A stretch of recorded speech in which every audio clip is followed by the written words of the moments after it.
ನಮಸ್ಕಾರ. ನೀವು ಕೇಳ್ತಾ ಇದ್ದೀರಾ, ಇದು KLE ವೇಣುಧ್ವನಿ 90.4 FM. ಬೆಳಗಾವಿಗರ ಆರೋಗ್ಯಕ್ಕಾಗಿ, ಆರೋಗ್ಯಕರ ಸಮಾಜ ನಿರ್ಮಾಣಕ್ಕಾಗಿ ಇರುವಂತಹ ವೇದಿಕೆ ಇದು ಆರೋಗ್ಯ ದರ್ಶನ. ಎಂದಿನಂತೆ ಕಾರ್ಯಕ್ರಮಕ್ಕೆ ಪ್ರೀತಿಯ ಸ್ವಾಗತ ಕೋರ್ತಾ ಇದ್ದೀನಿ. ನಾನು ಅನುಪಮಾ. ನಮ್ಮ ಇಂದಿನ ವಿಶೇಷ ಆರೋಗ್ಯ ದರ್ಶನ ಕಾರ್ಯಕ್ರಮದಲ್ಲಿ ಜುಲೈ 27ರಿಂದ ಆಗಸ್ಟ್ 3ರವರೆಗೆ ಆಚರಿಸುವಂತಹ ಅಂಗಾಂಗ ದಾನ ಸಪ್ತಾಹದ ಕುರಿತು ಮಾಹಿತಿಯನ್ನ ಹಂಚಿಕೊಳ್ಳಲಿದ್ದಾರೆ KLE ಡಾಕ್ಟರ್ ಪ್ರಭಾಕರ್ ಕೋರೆ ಆಸ್ಪತ್ರೆಯ chief multi organ transplant coordinator ಮತ್ತು ಬ್ರೈನ್ ಡೆತ್ ಕೌನ್ಸಿಲರ್ ಆಗಿ ಕಾರ್ಯನಿರ್ವಹಿಸ್ತಾ ಇರುವ, ಜೊತೆಗೆ ಜವಾಹರ್ಲಾಲ್ ನೆಹರು ವೈದ್ಯಕೀಯ ಮಹಾವಿದ್ಯಾಲಯದಲ್ಲಿ ಸಹಾಯಕ ಪ್ರಾಧ್ಯಾಪಕರಾಗಿ ಕಾರ್ಯವನ್ನ ನಿರ್ವಹಿಸ್ತಾ ಇರುವಂತಹ ಡಾಕ್ಟರ್ ಗೀತಾ ಎಸ್ ದೇಸಾಯಿ ಅವರು. ಮೇಡಮ್ ನಮಸ್ತೆ, ಕಾರ್ಯಕ್ರಮಕ್ಕೆ ಸ್ವಾಗತ. ನಮಸ್ಕಾರ ಮ್ಯಾಮ್. ಈಗ ನೇತ್ರದಾನದಷ್ಟೇ ಶ್ರೇಷ್ಠವಾದ ದಾನ ಅಂದ್ರೆ ಈ ಒಂದು ಅಂಗಾಂಗ ದಾನ ಆಗಿದೆ. ಮೊದಲಿಗೆ ಅಂಗಾಂಗ ದಾನ ಅಂದ್ರೆ ಏನು ಅಂತ? ಅಂಗಾಂಗ ದಾನ ಅಂತಂತಂದ್ರೆ ಫಸ್ಟ್ ಎಕ್ಸಾಂಪಲ್ ನಾವು ತಗೋಬಹುದು ಅಂತಂತಂದ್ರೆ ಕರ್ಣ ತನ್ನ ಕವಚನ ದಾನ ಮಾಡಿದ. ಸೊ ಇವತ್ತು ನಾವು ಅಂಗಾಂಗ ದಾನ ಅಂತಂತಂದ್ರೆ ಯಾವುದೇ ವ್ಯಕ್ತಿ ಇರಲಿ, ಜೀವಂತ ಇದ್ದಾಗ ತನ್ನ ಅಂಗದಿಂದ ದಾನ ಮಾಡೋದು ಅದು ಜೀವಂತ ವ್ಯಕ್ತಿ ದಾನ ಮಾಡಿದಾಗ. ಆದ್ರೆ ಒಂದ್ ಸಾರಿ ಬ್ರೈನ್ ಡೆತ್ ಅಂದ್ರೆ ಸಣ್ಣ ಮೆದುಳು ಅದು ಯಾವಾಗ ನಿಷ್ಕ್ರಿಯ ಆಗುತ್ತೆ ಅಂದ್ರೆ ಕೋಮಾಟ ಸ್ಟೇಜ್ ಹೋಗುತ್ತೆ ಅಂತ ಹೇಳ್ತೀವಿ, ಬರೀ ದೇಹ ಮಾತ್ರ ಒಂದು ನಿರ್ದಿಷ್ಟ ಅವಧಿವರೆಗೆ ಕೆಲಸ ಮಾಡ್ತಾ ಇರುತ್ತೆ. ಬಟ್ ಅಂತಹ ಒಂದು ವ್ಯಕ್ತಿಯಿಂದ ಸುಮಾರು ನಾವು 8 ಜನರನ್ನ ಬದುಕಿಸಬಹುದು.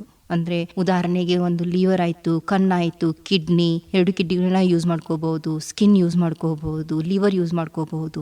ಈ ರೀತಿ ಈ ಅಂಗಾಂಗಗಳನ್ನ ಅವ್ರು ದಾನ ಮಾಡಿದ್ರಂತಂದ್ರೆ ಒಂದ್ಸಲ ಮೆದುಳು ನಿಷ್ಕ್ರಿಯ ಆದ್ಮೇಲೆ ಸೊ ನಾವು ಸುಮಾರು 8 ಜನರನ್ನ ಬದುಕಿಸಬಹುದು. ಸೊ ಅಂಗಾಂಗ ದಾನ ಅಂತಂತಂದ್ರೆ ವ್ಯಕ್ತಿ ತನ್ನ ಸ್ವ ಇಚ್ಛೆಯಿಂದ ಜೀವಿತಾವಧಿಯಲ್ಲಿ ತನ್ನ ಅಂಗಗಳನ್ನ, ಒಂದು ಕಿಡ್ನಿನ ದಾನ ಮಾಡಬಹುದು ಅಥವಾ ಹಾಫ್ ಆಫ್ ದ ಲಿವರ್ ನ ದಾನ ಮಾಡಬಹುದು. ಸುಮಾರು 60% ವರೆಗೆ ತಗೊಂಡದನ್ನ ಬೇರೆದವರಿಗೆ ನಾವು ಹಾಕಬಹುದು. ಸೊ ಕೆಲವೊಂದ್ಸರಿ ಸ್ಕಿನ್ ಕೂಡ ದಾನ ಮಾಡೋಕೆ ಮುಂದೆ ಬರ್ತಾರೆ. ಸೊ ಇದು ಬಂದು ಜೀವಿತ ಮನುಷ್ಯ ಮಾಡಬಹುದಂತ. ಇನ್ನೂ ಒಂದು ಬಂದು ಬ್ರೈನ್ ಡೆತ್ ಆದ್ಮೇಲೆ ನಾನು ಹೇಳಿದ್ದು, ಅಲ್ಲಿ ಮುಖ್ಯವಾಗಿ ಅಂತಂತಂದ್ರೆ ಫ್ಯಾಮಿಲಿದವರು ತಮ್ಮ ಸ್ವ ಇಚ್ಛೆದಿಂದ ಮುಂದೆ ಬಂದು, ನಾವು ಕೌನ್ಸಿಲರ್ ಇರ್ತೀವಿ, ನಾವು ಅವ್ರಿಗೆ ಅಪ್ರೋಚ್ ಮಾಡ್ತೀವಿ ಯಾವಾಗ ಒಂದ್ಸಾರಿ ಬ್ರೈನ್ ಡೆತ್ ಆಗುತ್ತೆ ಆಗ. ಸೊ ಫ್ಯಾಮಿಲಿಯ ಒಂದು ಕನ್ಸೆಂಟ್ ನ ತಗೊಂಡು ಅವ್ರದ್ದು ಯಾವುದೇ ರೀತಿಯಾದಂತ ತಕರಾರು ಇಲ್ಲದೆ ಇದ್ದಾಗ ಆ ಅಂಗಾಂಗಗಳನ್ನ ನಾವು ಯುಟಿಲೈಸ್ ಮಾಡ್ಕೋತೀವಿ. ಇದು ಬಂದು ಅಂಗಾಂಗ ದಾನ. ಮೇಡಮ್, ಈಗ ತಾವ್ ಹೇಳ್ತಾ ಇದ್ರಿ ಅಂಗಾಂಗ ದಾನವನ್ನ ಜೀವಿತಾವಧಿಯಲ್ಲೂ ಕೂಡ ಮಾಡಬಹುದು, ಹಾಗೇನೆ ಮರಣಾನಂತರನೂ ಕೂಡ ಮಾಡಬಹುದು ಅಂತ. ಅದನ್ನ ಸ್ವಲ್ಪ ವಿವರವಾಗಿ ವಿವರಿಸ್ತದಾದ್ರೆ? ಓಕೆ, ಜೀವಿತಾವಧಿಯಲ್ಲಿ ನಾನು ಹೇಳಿದಾಗೆ ಒಂದು ಕಿಡ್ನಿನ ಜೀವಿತ ಇರೋರು ದಾನ ಮಾಡಬಹುದು. ಇನ್ನೂ ಒಂದು ಬಂದು ಲಿವರ್ನ ಅಂದ್ರೆ ಯಕೃತದ ಅರ್ಧ ಭಾಗ ಅಂದ್ರೆ 60 to 65% ಜೀವಂತ ಇದ್ದವರು ದಾನ ಮಾಡಬಹುದು. ಇನ್ನೂ ಒಂದು ಬಂದು ನಾವು ರಕ್ತದಾನನೂ ಮಾಡಬಹುದು, ಇವನ್ ಪ್ಲಾಸ್ಮಾ ದಾನ ಅಂತ ಹೇಳ್ತೀವಿ, ಅದನ್ನು ಕೂಡ ಮಾಡಬಹುದು, ಮತ್ತೆ ಸ್ಕಿನ್ ದಾನ ಮಾಡಬಹುದು. ಸೊ ಇದನ್ನ ಮಾಡ್ಬೇಕಂತಂದ್ರೂ ನಾವು ಕಾನೂನಿಗೆ ಸಂಬಂಧಪಟ್ಟ ಕೆಲವೊಂದು ರೂಲ್ಸ್ ಅಂಡ್ ರೆಗ್ಯುಲೇಷನ್ ನ ಫಾಲೋ ಮಾಡ್ತೀವಿ. ಸೊ ಫಾರ್ ಎಕ್ಸಾಂಪಲ್, ಇವಾಗ ಲಿವರೇ ತಗೋಬೇಕಂತ ತಿಳ್ಕೊಳ್ಳಿ ಅಥವಾ ಕಿಡ್ನಿ ತಗೋಬೇಕಂತ ತಿಳ್ಕೊಳ್ಳಿ, ಅದಕ್ಕೆ ಆದಂತಹ ಕಾನೂನು ಕೆಲವೊಂದು ನಿರ್ದಿಷ್ಟ ಕ್ರಮಗಳನ್ನ ನಾವು ಅನುಸರಿಸಬೇಕಾಗತ್ತೆ. ಅವೇನಪ್ಪಾ ಅಂತಂತಂದ್ರೆ, ಮೊದಲನೇದು ಯಾರ ಅಂಗಾಂಗ ದಾನ ಮಾಡೋರಿದ್ದಾರೆ ಅವ್ರು ಬಂದು ಫಸ್ಟ್ ಡಿಗ್ರಿ ಬ್ಲಡ್ ರಿಲೇಷನ್ ಅಂತೀವಿ. ಅಂದ್ರೆ ಫಾರ್ ಎಕ್ಸಾಂಪಲ್, ಯಾರಿಗೆ ಅವಶ್ಯಕತೆ ಇದೆ, ಫಾರ್ ಎಕ್ಸಾಂಪಲ್ ಈಗ ಮಗನಿಗೆ ಅವಶ್ಯಕತೆ ಇದೆ, ಸೊ ಅವರ ತಂದೆ ತಾಯಿ ಮಾಡಬಹುದು, ಸಹೋದರರು ಮಾಡಬಹುದು, ಅಥವಾ ಅವ್ರ ಮಕ್ಕಳು ಮಾಡಬಹುದು, ಅವ್ರ ಹೆಂಡತಿ ಇನ್ ಕೇಸ್ ಅವ್ರ ಬ್ಲಡ್ ಮ್ಯಾಚ್ ಆಗ್ತಾ ಇದೆ, ಅವ್ರ ಬ್ಲಡ್ ಗ್ರೂಪಿಂಗ್ ಮ್ಯಾಚ್ ಆಗ್ತಾ ಇದೆ ಅಂತಂದ್ರೆ ಅವರು ಕೂಡ ಅಂಗಾಂಗ ದಾನನ ಮಾಡಬಹುದು. ಸೊ ಇದನ್ನೆಲ್ಲ ಮಾಡ್ಬೇಕಾದ್ರೆ ನಾವು ಮೊದಲು ಕಾನೂನು ಹತ್ರ ಹೋಗಿ, ಎಸ್ ನಾವೆಲ್ಲರೂ ಸಂಬಂಧಿಕರಿದ್ದೀವಿ, ನಮ್ದೆಲ್ಲ ಒಪ್ಪಿಗೆ ಇದೆ, ಯಾವುದೇ ರೀತಿಯಾದಂತಹ ಪ್ರೆಷರ್ ಬಂದು ದಾನಿಯ ಮೇಲಿರಬಾರದು. ಸೊ ದಾನಿ ತನ್ನ ಸ್ವ ಒಪ್ಪಿಗೆಯಿಂದ ಹೌದು ನಾನು ನನ್ನ ಪ್ರೀತಿ ಪಾತ್ರರಿಗೆ ನಾನು ದಾನ ಮಾಡೋಕೆ ನಾ ರೆಡಿ ಇದ್ದೀನಿ ಅಂದಾಗ ಮಾತ್ರ ಅದನ್ನ ನಾವು ಎಕ್ಸೆಪ್ಟ್ ಮಾಡ್ಕೋಬಹುದು ಆಸ್ ಎ ಡೋನರ್ ಅಂತ ಹೇಳಿ. ಇದು ಬಂದು ಜೀವಿತ ಇದ್ದವರಲ್ಲಿ ಈ ಕ್ರಮನ ನಾವು ಅನುಸರಿಸಬೇಕಾಗತ್ತೆ. ಸೊ ಇನ್ನೂ ಒಂದು ತಿಳುವಳಿಕೆ ಏನಪ್ಪಾ ಅಂತಂದ್ರೆ, ಜೀವಿತ ಇದ್ದವರಲ್ಲಿ ಕೆಲವೊಂದು ತಪ್ಪು ಕಲ್ಪನೆಗಳು ಇರ್ತವೆ. ಏನಪ್ಪಾ ನಾವು ಕೊಟ್ಟ ಮೇಲೆ ನಮ್ ಲೈಫ್ ಹೇಗ ಅಂತ ಹೇಳಿ. ಸೊ ಆ ರೀತಿಯಾಗಿ ನಮ್ಮ ಹತ್ರ ಈಗ ನಂಬರ್ ಆಫ್ ಇದೇನು ನಮ್ ರಿಸಿಪಿಯೆಂಟ್ಸ್ ಅಂತೀವಿ, ಅವಶ್ಯಕತೆ ಇರೋ ಅಂಗಾಂಗ ಅವಶ್ಯಕತೆ ಇರೋ ನಂಬರ್ ತುಂಬಾ ಜಾಸ್ತಿ ಆಗಿದೆ ನಮ್ಮ ಇಂಡಿಯಾದಲ್ಲಿ. ಫಾರ್ ಎಕ್ಸಾಂಪಲ್, ನಾವು ಈಗ ರೀಸೆಂಟ್ಲಿ ಈಗ ನೋಡಿರ್ಬಹುದು, ಶ್ರೀಲಂಕಾದಲ್ಲಿ ಒಂದು ರೂಲ್ಸ್ ನ ಫಾಲೋ ಮಾಡ್ತಾರೆ ಅವರು. ಫ್ಯೂಚರ್ ಅಲ್ಲಿ ಏನೋಪ್ಪ ನಮ್ಗೆ ಅವಶ್ಯಕತೆ ಬಿತ್ತು ಅಂಗಾಂಗ ದಾನ ಅಂತಂದಾಗ, ನಾವು ಇವಾಗಲೇ ನಾನೇ ಹೌದಪ್ಪ ನಾ ದಾನಿಯಾಗಿ ನಾ ರಿಜಿಸ್ಟರ್ ಮಾಡ್ತೀನಿ ಅಂದಾಗ ನನಗೇನಾದ್ರೂ ಮುಂದೆ ಕಷ್ಟ ಆದಾಗ ನನ್ಗೆ ಫಸ್ಟ್ ಪ್ರಿಯಾರಿಟಿ ಸಿಗುತ್ತೆ. ಹೌದು, ಯಾಕಂತಂದ್ರೆ ನಾನ್ ರೆಡಿ ಇದ್ದೆ, ಅದಕ್ಕೋಸ್ಕರ ನಂಗೆ ಯಾರಾದ್ರೂ ದಾನ ಮಾಡಬಹುದು. ಸೊ ಅಂತ ಒಂದು ರೂಲ್ಸ್ ಇನ್ನು ನಮ್ಮ ಇಂಡಿಯಾದಲ್ಲಿ ಬಂದಿಲ್ಲ. ಸೊ ನಾವು ಇವಾಗ ಈ ಒಂದು ಮಾತುಕತೆಯಿಂದ ಒಂದು ಏನಪ್ಪಾ ಅವೇರ್ನೆಸ್ ಕೊಡ್ಬೇಕಂತಂದ್ರೆ, ಯಾವಾಗ ನಮ್ಮ ಹಣೆ ಬರದಲ್ಲಿ ಏನ್ ಬರುತ್ತೆ, ಯಾರಿಗ್ ನಾವು ಸಹಾಯ ಮಾಡ್ತೀವಿ ಅಂತ ಗೊತ್ತಿಲ್ಲ, ಆದ್ರೆ ಸತ್ ಮೇಲೂ ಕೂಡ ಒಂದು ಸಹಾಯ ಮಾಡ್ಬೇಕಪ್ಪ ಅನ್ನೋದು ದೊಡ್ಡ ಸಹಾಯ ಅಂತಂದ್ರೆ ಜೀವ ಬದುಕಿಸೋ ಸಹಾಯ. ಸತ್ ಮೇಲೆ ಎಲ್ಲರೂ ಮಣ್ಣಲ್ಲಿ ಮಣ್ಣಾಗಿ ಹೋಗ್ಬಿಡ್ತೀವಿ, ಅದನ್ನ ಯಾಕೆ ಅದನ್ನ ವೇಸ್ಟ್ ಮಾಡೋದು ಅಂಗಗಳನ್ನ, ಒಬ್ಬರು ಜೀವ ಬದುಕ್ತಿರ್ಬೇಕಾದ್ರೆ. ಸೊ ಅದಕ್ಕೋಸ್ಕರ ಸತ್ತ ಮೇಲೆ ನಾವು ಯಾರಿಗೆ ಸಹಾಯ ಮಾಡ್ಬೇಕಂತಂದ್ರೆ ಇವಾಗಲೇ ನಾವು ಅದಕ್ಕೆ ಒಂದು ಪ್ರತಿಜ್ಞೆನ ಮಾಡ್ಬೇಕಾಗತ್ತೆ. ಸೊ ಈ ಕಾರ್ಯಕ್ರಮದ ಮುಖ್ಯ ಇದೆ ಏನಪ್ಪಾ ಅಂತಂತಂದ್ರೆ, ಈಗಲೇ ನಿಮ್ಮ ಪ್ರೀತಿ ಪಾತ್ರೆಗೆ ಆಗಲಿ ಅಥವಾ ಬೇರೆ ಯಾರಿಗೂ ಸತ್ತ ಮೇಲೆ ಆಗಲಿ ನಿಮ್ಗೆ ಅವಶ್ಯಕತೆ ಇದೆ, ನಾವು ಹೋಗ್ತೀನಿ, ನಾನು ಮುಂದೆ ಯಾರಿಗಾದ್ರೂ ಹೆಲ್ಪ್ ಮಾಡ್ಬೇಕಂತಂದ್ರೆ ದಯವಿಟ್ಟು ನಮ್ಮ ಜೀವ ಸಾರ್ಥಕತೆ ಒಂದು ವೆಬ್ಸೈಟ್ ಅಲ್ಲಿ ನಮ್ದು ಲೋಗೋ ಇದೆ, ಅಲ್ಲಿ ನಾವು ಅದನ್ನ ಪ್ಲೆಡ್ಜ್ ಅಂತಂತಂದ್ರೆ ನಾವು ಫಾರ್ಮ್ ಅನ್ನ ತುಂಬಿಕೊಡ್ಬೇಕಾಗತ್ತೆ. ಎಸ್ ನನ್ಗೆ ಏನಾದ್ರೂ ಆಯ್ತಂತಂದ್ರೆ ಫ್ಯೂಚರ್ ಅಲ್ಲಿ ಅನ್ನೋಯಿಂಗ್ಲಿ ಆಯ್ತಪ್ಪ ಅಂತಂದ್ರೆ ನನ್ನ ಅಂಗಗಳನ್ನ ನೀವು ಅದನ್ನ ಉಪಯೋಗಿಸ್ಕೋಬಹುದು ಬೇರೆ ಯಾರಿಗೆ ಅವಶ್ಯಕತೆ ಇದೆ ಅಂಗಾಂಗಗಳನ್ನ. ಸೊ ಇದರಲ್ಲಿ ಏನಿದೆ ಅಂತಂದ್ರೆ ಮನೆಯವ್ರಿಗೆ ಇನ್ಫಾರ್ಮ್ ಮಾಡಬೇಕು, ಮುಂಚೆನೆ ಇನ್ಫಾರ್ಮ್ ಮಾಡಿ ಅವ್ರ ಕಡೆಯಿಂದನೂ ಒಂದು ಪರ್ಮಿಷನ್ ತಗೋಬೇಕು. ಅದನ್ನ ಮಾಡಿದ್ರೆ ಅಂತಂದ್ರೆ ಅದನ್ನ ಮುಂದೆ ಸರಿಯಾದ ಸಮಯಕ್ಕೆ ನಾವು ಅಂಗಾಂಗಗಳನ್ನು ಉಪಯೋಗಿಸ್ಕೊಳ್ಳೋಕೆ ನಮ್ಗೆ ಹೆಲ್ಪ್ ಆಗುತ್ತೆ. ಸೊ ಇದು ಬಂದು ಬ್ರೈನ್ ಡೆತ್ ಆದ್ಮೇಲೆ ಇರೋದು. ಮೇಡಮ್, ಈಗ ತಾವು ಹೇಳ್ತಾ ಇದ್ರಿ, ಈಗ ಜೀವಿತಾವಧಿಯಲ್ಲಿ ಏನಾದ್ರೂ ಯಾವ್ದಾದ್ರು ಒಂದು ಅಂಗವನ್ನ ದಾನ ಮಾಡಬೇಕು ಅಂದ್ರೆ ರಕ್ತ ಸಂಬಂಧಿಗಳು ಮಾಡಬೇಕು ಅಂತ. ಇವಾಗ ಯಾರಾದ್ರೂ ಮಾನವೀಯತೆ ದೃಷ್ಟಿಯಿಂದ ನಾನ್ ಮಾಡ್ತೀನಿ ಅಂತ ಮುಂದೆ ಬಂದ್ರೆ ಹೇಗಿರುತ್ತೆ ಪ್ರೊಸೀಜರ್ ಅಂತ? Good question. ಆಕ್ಚುಲಿ ಇದು ಸ್ವಲ್ಪ ಡಿಫಿಕಲ್ಟ್ ಆಗುತ್ತೆ. ಯಾಕಂತಂದ್ರೆ ಈಗ ರೀಸೆಂಟ್ಲಿ ಅಂತಲ್ಲ, ಈಗ ತುಂಬಾ ನಮ್ಮ ಗೋರ್ಮೆಂಟ್ ತುಂಬಾ ಜಾಗರೂಕತೆ ವಹಿಸಿ ಪ್ರತಿಯೊಂದನ್ನು ಪರಿಶೀಲನೆ ಮಾಡಿ ಆಮೇಲೆ ಅಂಗಾಂಗ ದಾನಕ್ಕೆ ಪರ್ಮಿಷನ್ ಕೊಡ್ತಾ ಇದೆ. ಸೊ ಇನ್ ಸಮ್ ಕೆನ್ಸಲ್ಲಿ ಅದು ಸ್ವೆಪ್ ಡೊನೇಷನ್ ಅಂತೀವಿ. ಸೊ ಈ ಫಾರ್ ಎಕ್ಸಾಂಪಲ್ ಈಗ ಯಾರಪ್ಪ ಒಂದು ಅವ್ರ ಗಂಡನಿಗೆ ಲಿವರ್ ಬೇಕಾಗಿದೆ, ಇನ್ನೊಬ್ಬರಿಗೂ ಕೂಡ ಲಿವರ್ ಬೇಕಾಗಿದೆ, ಆದ್ರೆ ಬ್ಲಡ್ ಗ್ರೂಪ್ ಇಬ್ಬರದು ಮ್ಯಾಚ್ ಆಗ್ತಾ ಇಲ್ಲ. ಬಟ್ ಆದ್ರೂ ನಾನ್ ಡೊನೇಷನ್ ಮಾಡೋಕೆ ರೆಡಿ ಇದ್ದೀನಿ, ಆದ್ರೆ ಬ್ಲಡ್ ಗ್ರೂಪ್ ಮ್ಯಾಚ್ ಆಗ್ತಾ ಇಲ್ಲ.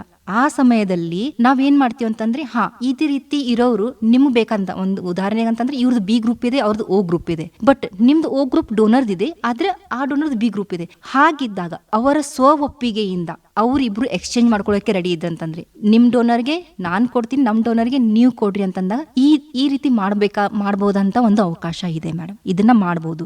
ಇನ್ನೂ ಒಂದು ಬಂದು ಫಸ್ಟ್ ಡಿಗ್ರಿ ಯಾಕಂತೀವಿ ಅಂತಂದ್ರೆ ಕೆಲವೊಂದ್ಸಲ ನಾವು ಸರ್ಜರಿ ಮಾಡಿದಾಗ ಅದ್ ಹೇಳ್ತೀವಿ ಗ್ರಾಫ್ಟ್ ರಿಜೆಕ್ಷನ್, ಅಂದ್ರೆ ನಮ್ ಬಾಡಿಗೆ ಒಂದು ಇದಿದೆ, ಪವರ್ ಇದೆ, ನನ್ನದಲ್ಲದನ್ನ ನಾನು ಇಟ್ಕೊಳ್ಳೋದಿಲ್ಲ, ಅದಕ್ಕೆ ನಾವು ರಿಜೆಕ್ಷನ್ ಅಂತೀವಿ. ಸೊ ಹಂಗಿದ್ದಾಗ ಕೆಲವೊಂದ್ಸಲ ಇಮ್ಯುನೋಸಪ್ರೆಸನ್ ಮೇಲೆ ಅದು ಹಾಕ್ತಿವಿ. ಸೊ ಅದಕ್ಕೆ ನಾವು ಮೊದಲೇ ಶೋರ್ ಮಾಡ್ತೀವಿ ಅದಕ್ಕೆ ಬ್ಲಡ್ ಗ್ರೂಪ್ ಅನ್ನ ಸರಿಯಾಗಿ ಹೊಂದಾಣಿಕೆ ಆಗುವಂತ ವ್ಯಕ್ತಿನೇ ಕೊಡ್ಬೇಕಂತ ಹೇಳಿ. ಸೊ ಇದೊಂದು ಫಸ್ಟ್ ಪ್ರಿಕಾಷನ್ ತಗೋತೀವಿ. ಸೊ ಇಂಥ ಸಮಯದಲ್ಲಿ ಫ್ಯಾಮಿಲಿಯಿಂದ ಯಾರೂ ಸಿಗ್ತಾ ಇಲ್ಲ. ಸೊ ನೆಕ್ಸ್ಟ್ ಆಪ್ಷನ್ ಏನಪ್ಪಾ ಅಂತಂದ್ರೆ ನಮ್ದು ಕರ್ನಾಟಕದಲ್ಲಿ ಜೀವ ಸಾರ್ಥಕತೆ ಅನ್ನೋ ವೆಬ್ಸೈಟ್ ಇದೆ, ಅದರಲ್ಲಿ ನಾವು ರಿಜಿಸ್ಟರ್ ಮಾಡೋದಕ್ಕೆ ಹೇಳ್ತೀವಿ ಅವರಿಗೆ ಫಸ್ಟ್. ಸೊ ಫಸ್ಟ್ ಅಲ್ಲಿಂದ ಸ್ಟಾರ್ಟ್ ಆಗುತ್ತೆ. ಒಂದ್ಸಾರಿ ಅವಶ್ಯಕತೆ ಇದೆಪಾ ಆರ್ಗನ್ ಅಂದ ತಕ್ಷಣ ಅಲ್ಲಿ ರಿಜಿಸ್ಟರ್ ಮಾಡಬೇಕು. ರಿಜಿಸ್ಟರ್ ಮಾಡಾದ್ಮೇಲೆ ಅವ್ರದ್ದೊಂದು ವೇಟಿಂಗ್ ಲಿಸ್ಟ್ ಅಂತ ಬರುತ್ತೆ.